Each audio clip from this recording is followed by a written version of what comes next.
who created this mind. Because mind is uncontrollable and unreliable, unimaginable. So we cannot understand what it is and how we got it. Now I cannot understand why my mind is like this. I cannot understand why I cannot control my own mind. Who is going to control? The mind itself must control the mind. That is what the Buddha is going to teach us, how to do that. There must be a practical, meaningful method. By force, we cannot train our mind. If we try to train this mind by force, we have to face some other problems. Later can create certain mental problem and physical problems also. Because human emotion is very sensitive. The mind is responsible for our human emotion. When we develop some sort of attachment and craving, anxieties, to experience some sort of satisfaction by using one of our senses. So at that time, emotion is the governing factor there, our human emotion.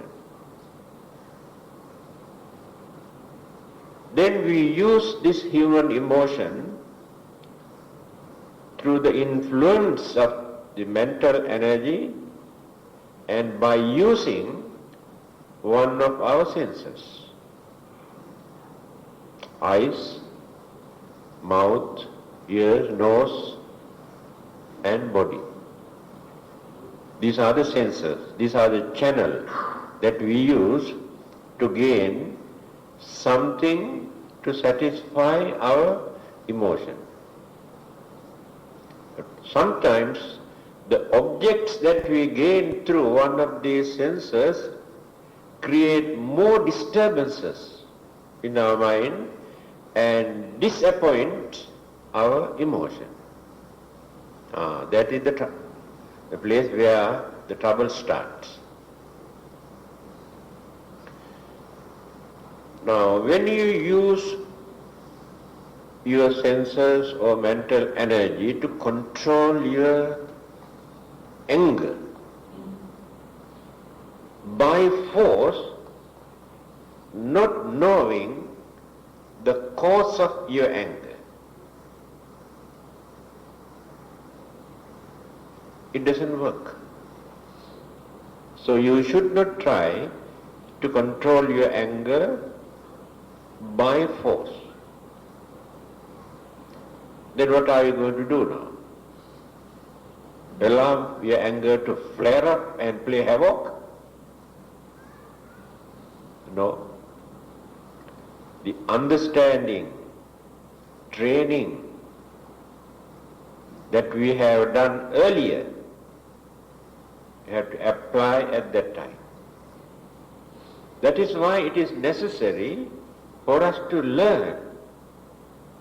Without learning, we cannot do that. There are certain methods that people introduce as meditation to control your mind, mind control. They introduce some sort of method for you to calm your mind, calm your senses.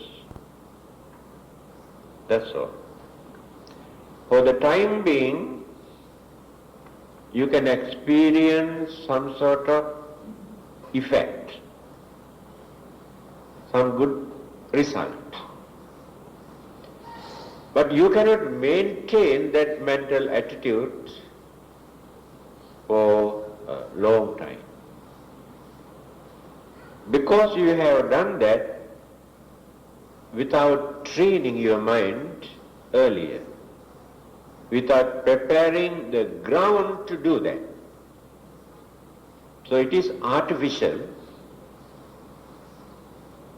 Later, certain other emotional aspect and intellectual aspect and the deluded mind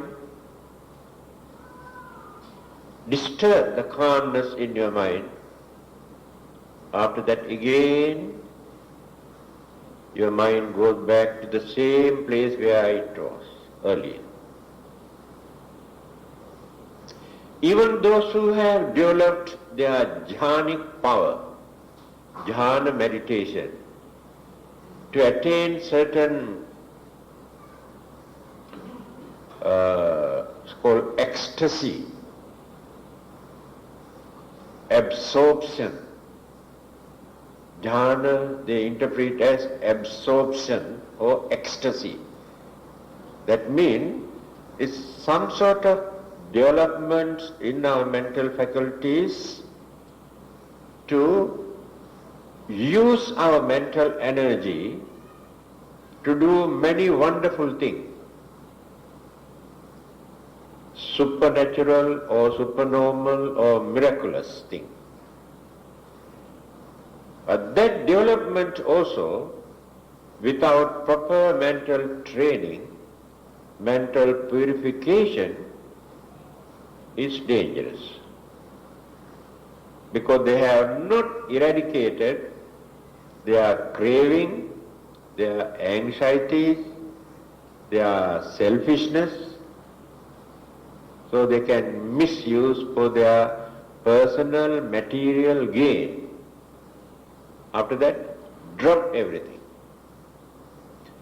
So many of those disciples, even during the Buddha's time, who have developed this meditation, they have abused and lost everything. Now when you study this, or the method introduced by the Buddha, how to develop this in practical way, without torturing and without depending on certain imaginations. First we started by analyzing, concentrating, realizing the real nature of our physical body. Then we can reduce that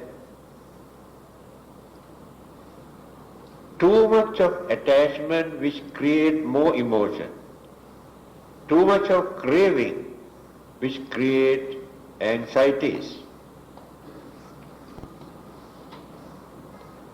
Then we have trained the mind at the initial stage.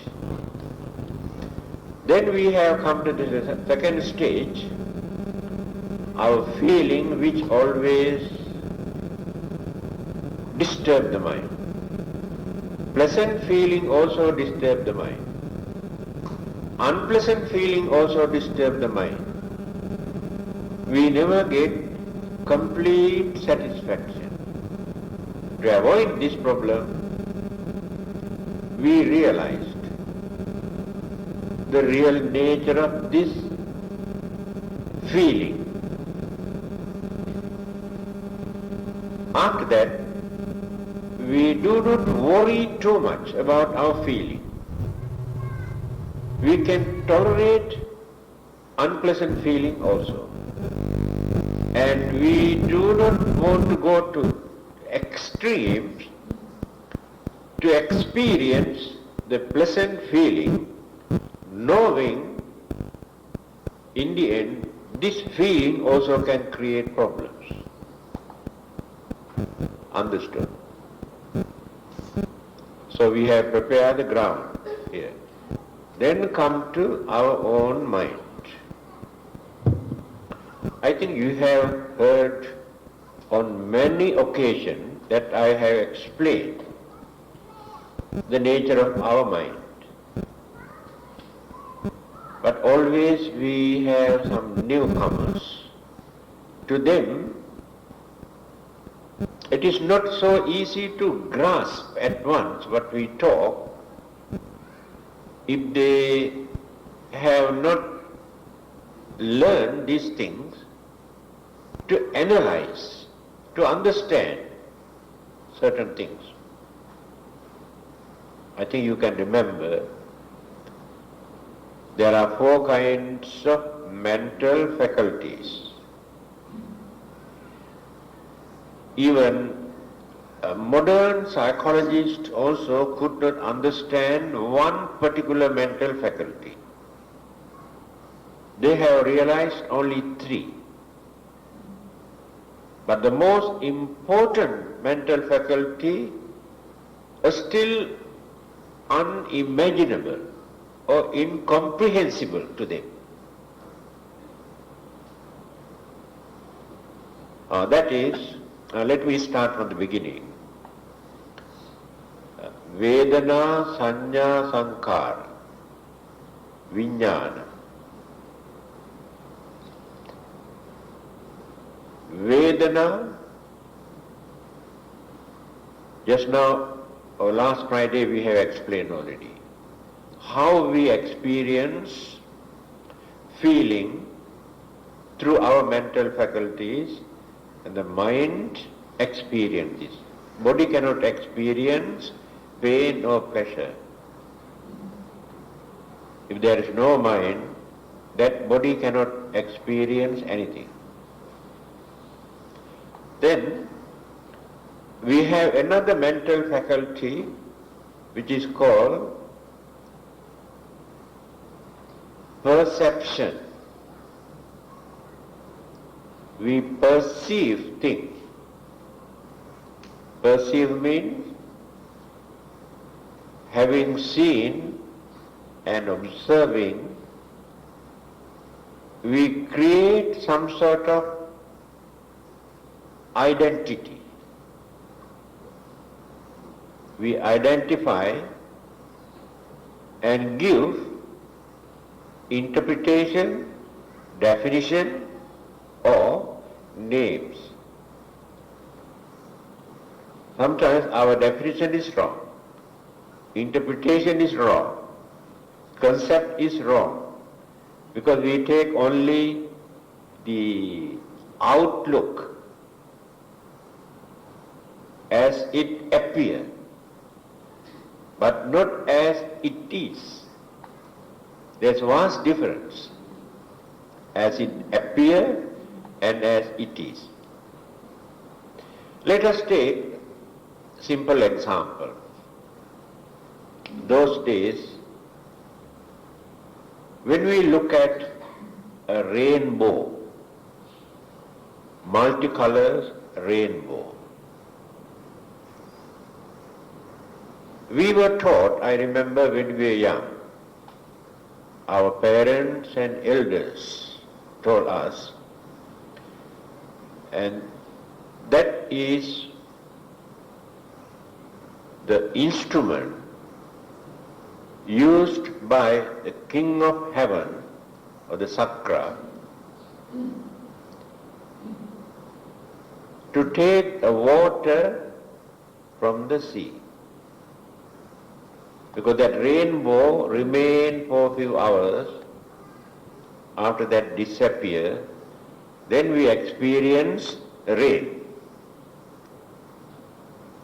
See the way how we create our imagination. That is our perception, having seen that indication. So we look at as it appears, then gives our own interpretation according to our experience.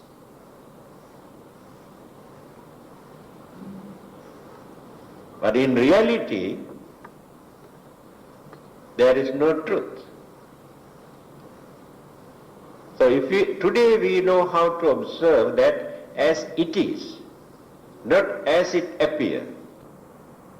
The colors and the shape and everything create misconception in our mind.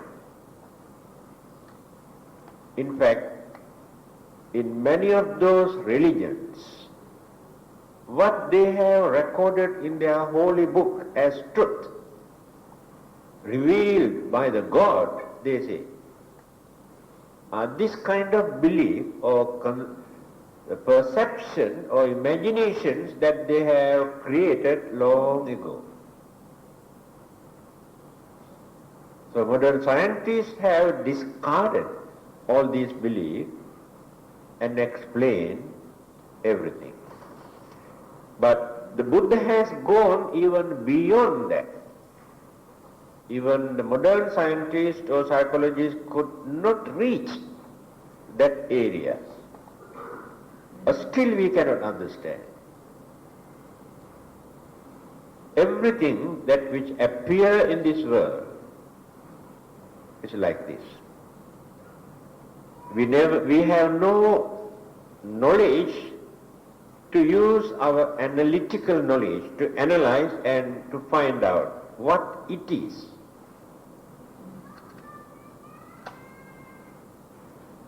Then thunder, lightning occurred. Then we experience something else. Then we give our own interpretation. And later we came to know how these occurrences, these are natural occurrences.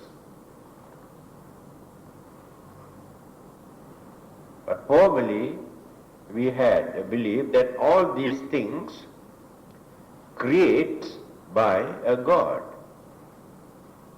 That is the only solution, only interpretation that we can give. Act of God, that's all.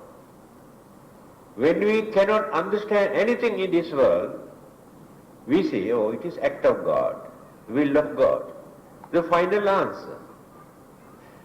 The scientists who could not satisfy with this answer had to study further and further, and they realized many things, but their interpretation also we cannot accept as final answer. They have to study furthermore. So our perception is like that. Sankhara. Now this is the word I told you just now. Psychologists cannot understand what it is. They talk a lot about mind. When you read the book written by a well-known psychologist, Carl Jung, Sigmund Freud, earlier, mostly in child psychology. And later there was another famous scientist who has gone beyond their discoveries. That is, his name is William James.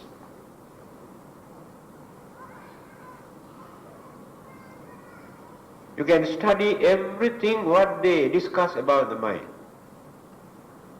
Still they cannot understand this particular area. What is that? Sankhara. Is a word used by the Buddha that means our mental tendencies We cannot explain.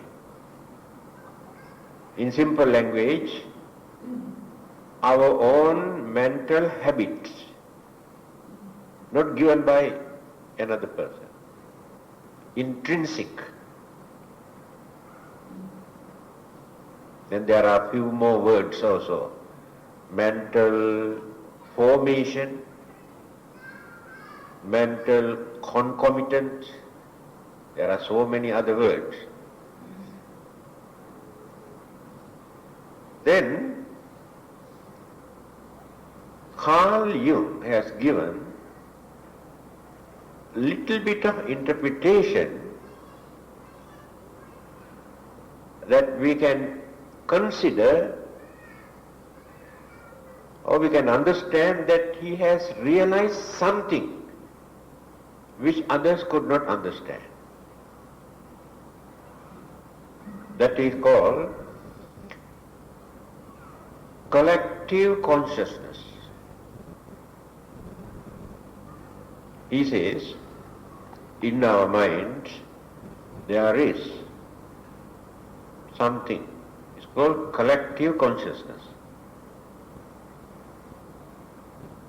When you compare this interpretation with this word, sankhara, introduced by the Buddha, mental formation, that means not within one lifetime.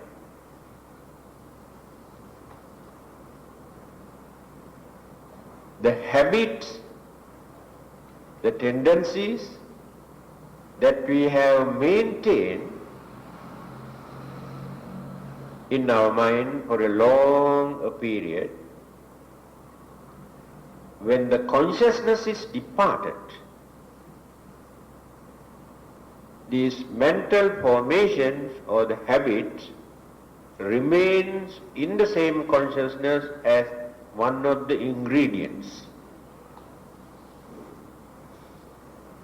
Now that is what he says. There is something which is called collective consciousness. Then there is something else which scientists explain, which we maintain through our genes or protein molecules.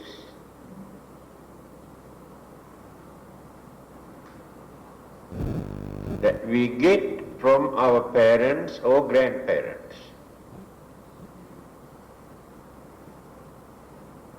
Certain mental habits or some sort of mental attitude also we can see, sometimes noticeable, in children. Because on many occasions we have heard that when you observe a child, a son, people say, oh, his father also like this. A girl, we say, her mother also like this. Not the physical formation or the complexions or the features. Certain habits. Voice, of course, there is no problem. Sometimes we cannot recognize the difference between father's voice and son's voice. Same voice. That has nothing to do with the mind. These are the things that they introduce as genes or protein molecule. But this collective consciousness directly related to our mental attitudes.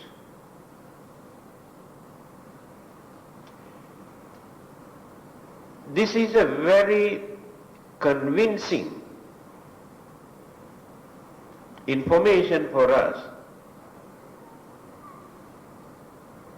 to settle so many problems in our human life, where others cannot give satisfactory answer. as I mentioned earlier,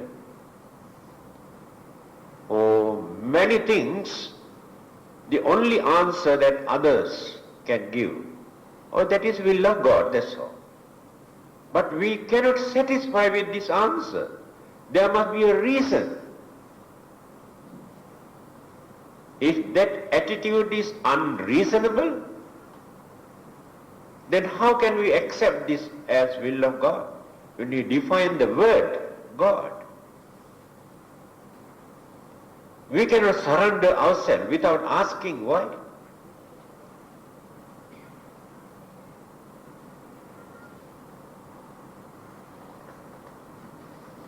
Take few examples.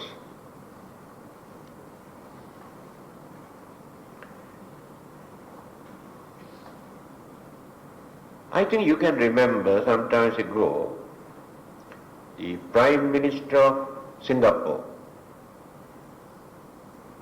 advised graduate mothers to produce more children.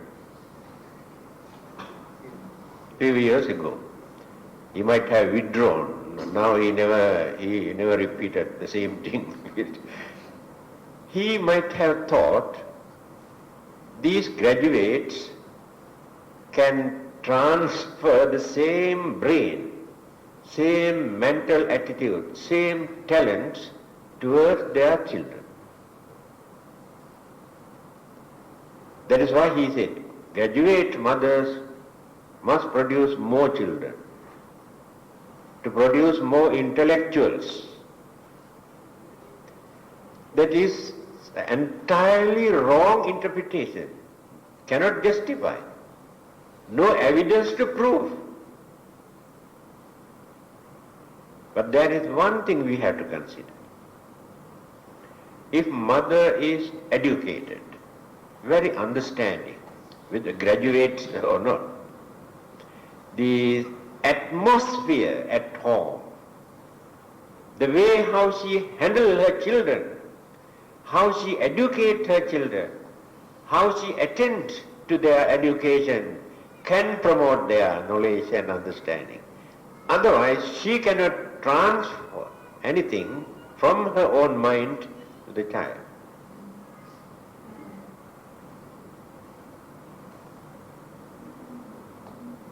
We can take few examples from many parts of the world. Emperor Asoka, who lived 2,300 years ago, who has promoted Buddhism all over the world, contributed everything to promote Buddhism. One of his sons, Mahinda,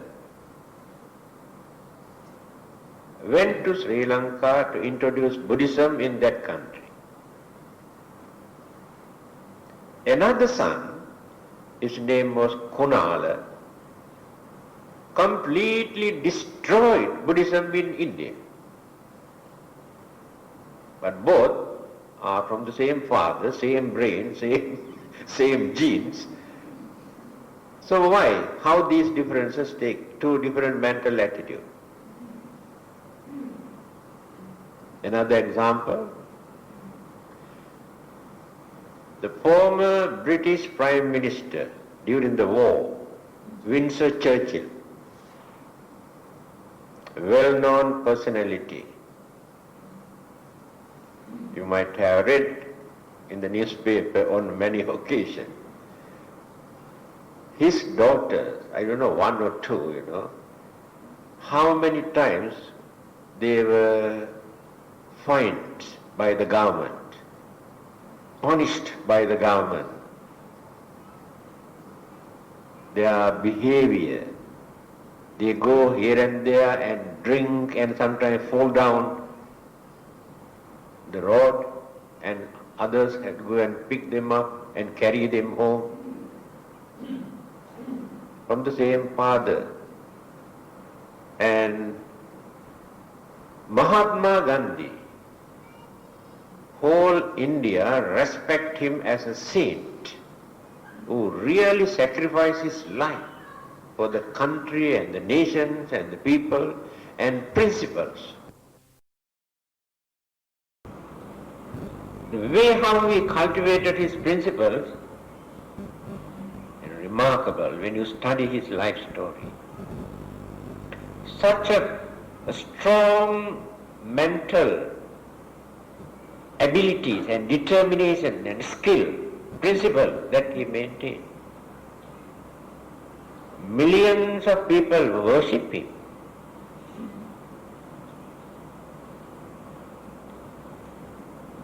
Two of his sons, I do not know whether still they are living, but when I was in India, I remember, one has become a beggar, worse than a beggar, and nobody wanted to attend to this person because of his behavior, a pauper. And nobody else from his family to maintain any of those great qualities and virtues, principles that he maintained. There are many other well-known personalities from all over the world. If you study what happened to their children, some of them are very unfortunate, very miserable cases. This clearly shows the intelligence that we maintain is not so easy for us to transfer to our own children. That is what I am going to prove. Our mind is our own production, not given by our father or mother or God or devil. So others can provide so many things, external material elements and some other cosmic energies through the influence of planetary system. So many things they can contribute, but not the mind. That's what Albert Einstein, a well-known scientist, say. Atomic energy, which was discovered by the human mind, could manage to change the whole world. But even that atomic energy also cannot change the human mind. No one can change. So if there is anybody in this world who can change our mind, and that must be done by our own mind. Otherwise, never mind.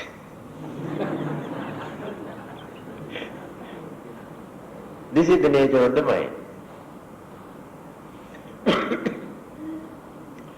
So, what are we going to do now? How to understand this mind? How to control this mind? How to make use of this mind?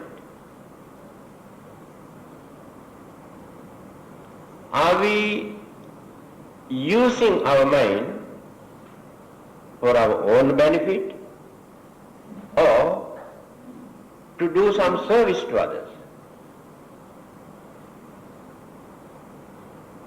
Are we not harming ourselves by using our own mind?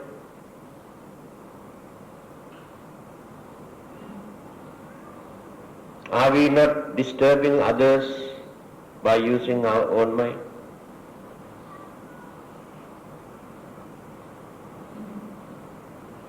All these troubles and problems and difficulties in this world that we are facing today is due to our untrained, uncultured mind. Whatever other method that we adopt to correct the mankind, to stop all these violence and aggressive, unfortunate situations, we never experience any good result unless and until we trained our own mind. Now this is the method. Here the Buddha says, Kathancha bhikkhave bhikkhu chitte chittanupassi viharati. How to concentrate on mind. Ida bhikkhave bhikkhu saragam va chittang saragam chittanti pajanati. Vita ragam va chittang vita ragam chittanti pajanati. Vita dosam dosam chittanti pajanati. Vita moham chittanti pajanati. Then goes on explaining the nature of the mind. Oh yes, just now I wanted to explain the four mental faculties. I think I stopped halfway. Nowadays when I started to talk, halfway I remember something else, then after that very difficult for me to come back to the same area and go somewhere else. I have explained the mental, the feeling, sensation, then perception of our identity. Then I come to the sankhara, mental tendencies, all these problems. So I had to go here and there to give examples, and psychology and some living examples. So that means whatever good and bad habits we develop in our day-to-day life, our thoughts, our words, our action, wholesome, unwholesome. In simple language, good and bad. Good and bad in worldly sense according to our taste, but not universally accepted. Because many things that we define as good can become very bad to some others. Certain things that we introduce as bad, very good to others. This is the nature of good and bad definition that we always give according to our own satisfaction. If we use these two words, wholesome and unwholesome, that definition is universal. There is no favoritism or not confined to one particular country or race or religion or culture. Common to everybody. Take two examples. Cruelty. Is there any sane person in this world who can say cruelty is good? Whether they have a religion or not, everybody says cruelty is bad. That is unwholesome, common to everybody. On the other hand, kindness or compassion or sympathy, no one can say it is bad. Except whether we can practice or not, we accept that it is good, that is wholesome. Then honesty. There is nobody to condemn an honest man. Although although we are not honest, we respect that honest man. He is honest. This kind of thing, common to whole mankind. Then, so whatever we develop in our mind in that sense, as good and bad, wholesome and unwholesome, first we create the idea. That is called chitta. After creating that idea, we create a thought. That is called cetasika in the Pali. Chitta cetasika. Thoughts. Thought means we create mental process.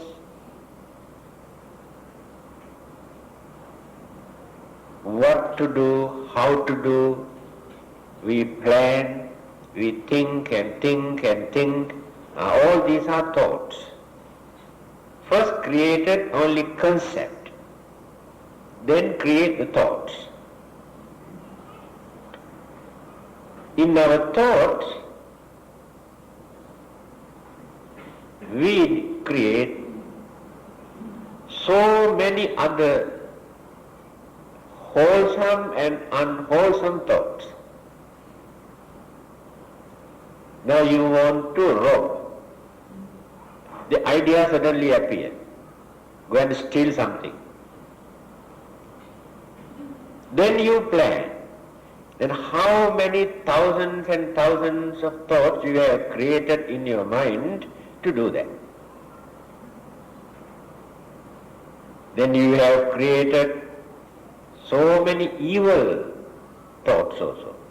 In fact, you create the idea in your mind.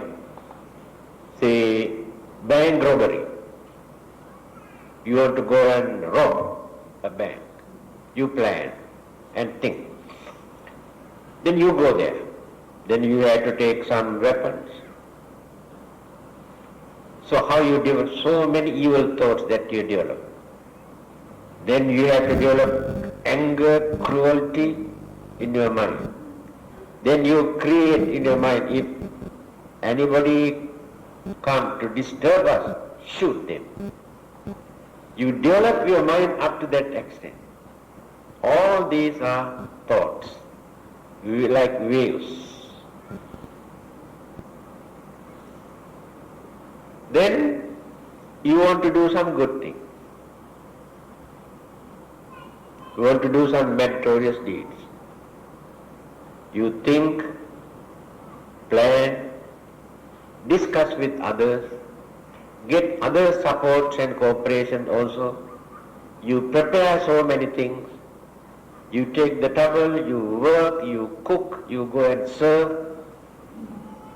Say, home for the aged, orphanages, poor, beggars, or the temples or churches or anywhere. Of course, you don't go and offer dana in the church, isn't it? For this system amongst, mostly amongst Indian religions, I think, this offering dana in the temples. But they go and feed poor. Yes, they also practice dana, charity.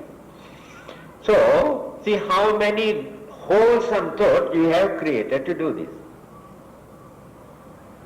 Wholesome, unwholesome. The thoughts that you have created to do either good things or bad things never disappear. Now then the modern psychology again explains. They say, we have consciousness, unconsciousness or subconsciousness. So all these thoughts that we create in our normal consciousness, normal mind, already deposited in the subconscious mind.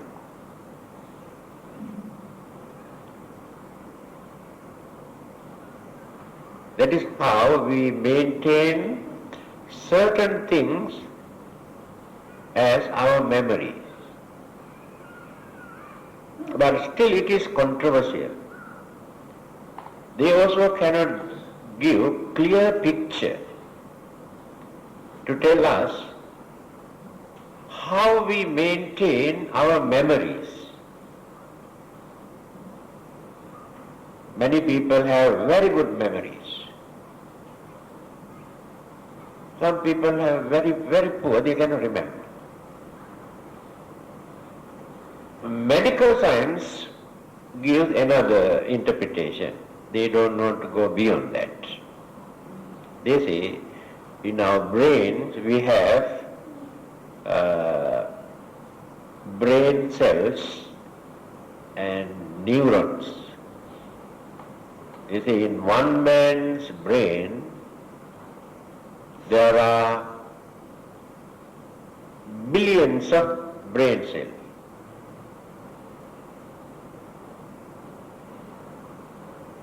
And these brain cells maintain, with the support of neurons, another kind of mental energy in the brain. So because of these examples they give, when we grow old, about 80, 90 years old, we slowly forget our memory. It's called senile decay. Memory is decaying, not only memory, even recognition, understanding, senile decay.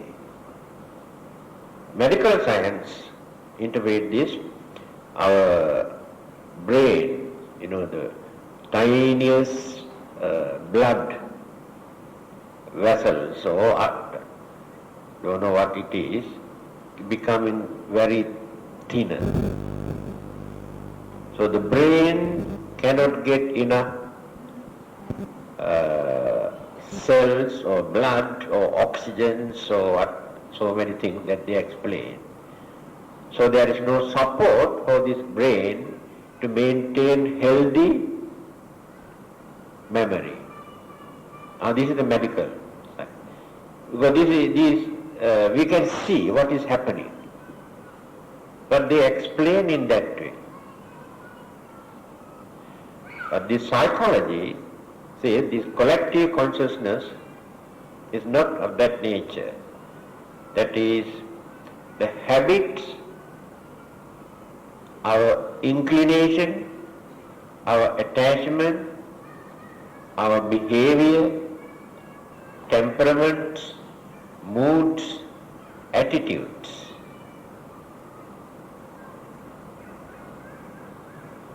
That is what Buddhism says. When once we develop karmic thought, wholesome and unwholesome karmic thought, kusala kamma and akusala kamma, the effect never disappears. It remains for a certain period until we experience either good result or bad result. It is called karmic effect. But it is natural. There is nobody to handle this one. The Buddha also cannot handle that one. He cannot change that one because this is natural. It is like that. If Buddha is going to stop this karmic force, when the rains come or the winds blow, if he come out and hold this rain and wind, can he do that? Because these things are natural. The Buddha cannot do that. Natural occurrences take place as usual. So the karmic effect also natural. So this understanding is important for us to adjust our way of life, not to misuse our mind, not to abuse our mind and thoughts, and not to transform our mind and thoughts to say something to disturb others or to do something to hurt others. Guard your mind. Then you start this, how to guard the mind. So that is the nature of sankhara, collective consciousness. Then the last item among those four mental faculties is vijnana. Vijnana we interpret as consciousness, because there is no another word. Consciousness is the combinations of our feeling, our identity, our mental habits, and so many other things that which contribute through our senses. So it is very rich now.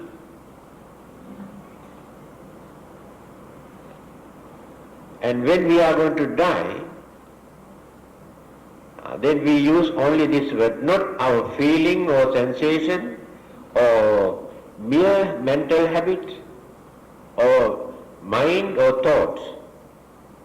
One particular factor cannot do anything. When all these things join together as one bundle, then we use this word vijnana or consciousness. So in that consciousness, you can see when you analyze what sort of energies remains, then you can see mental energy is there, pure mental energy, just like electricity. Then karmic energy, wholesome and unwholesome mental energies that we have developed, that is called karmic energy.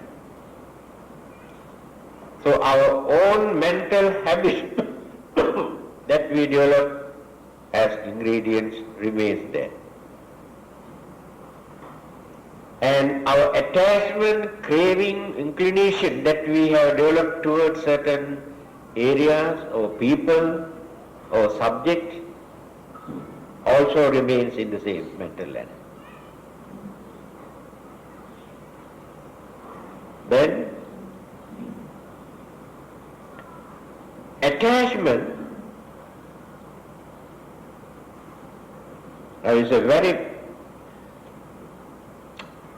we can understand how this consciousness works separately one by one, and again how one particular energy supports the other. The mental energy work like electricity. Karmic energy, wholesome and unwholesome karmic energy, direct, guide. Then craving that we have developed throughout our life, push. Attachment that we have developed through our craving, pull. Craving is pushing and attachment pulls. Now it's like a time bomb. Proceed. Then outside, so many other energies are waiting, because these energies alone cannot produce a life. They are known as cosmic energies. The Buddha has summarized all the existing cosmic energies into three groups.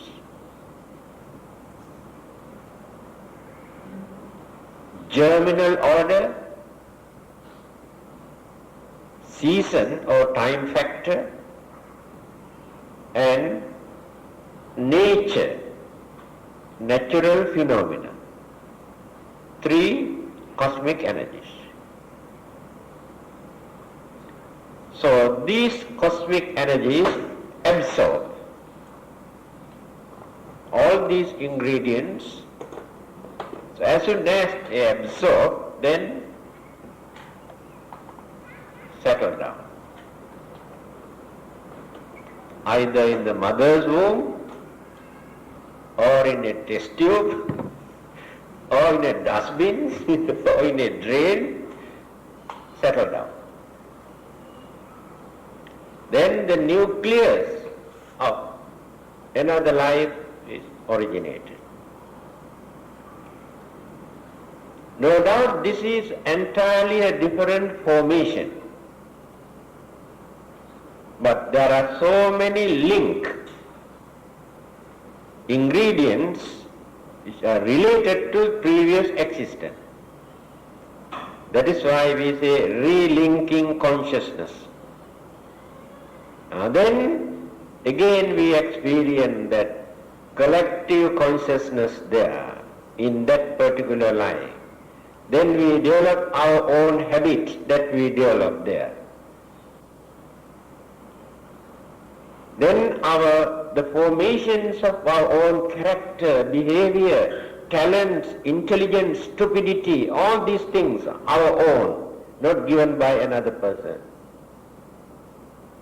And the cosmic energy also contribute for the formations of this life according to the ingredients in that particular consciousness.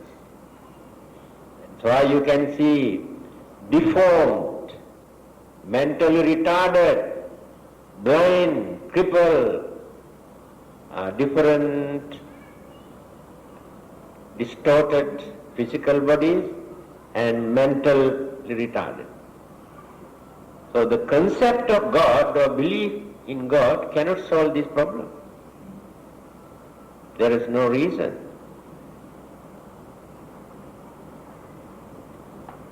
So how many people can analyze and understand this thing? Still I did not explain even one word from the book.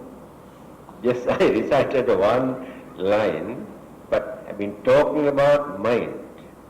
Anyway, I think these explanations of the nature of mind and consciousness and mental faculties and all these things help you to grasp something, understand something when I explain how to concentrate on our mind.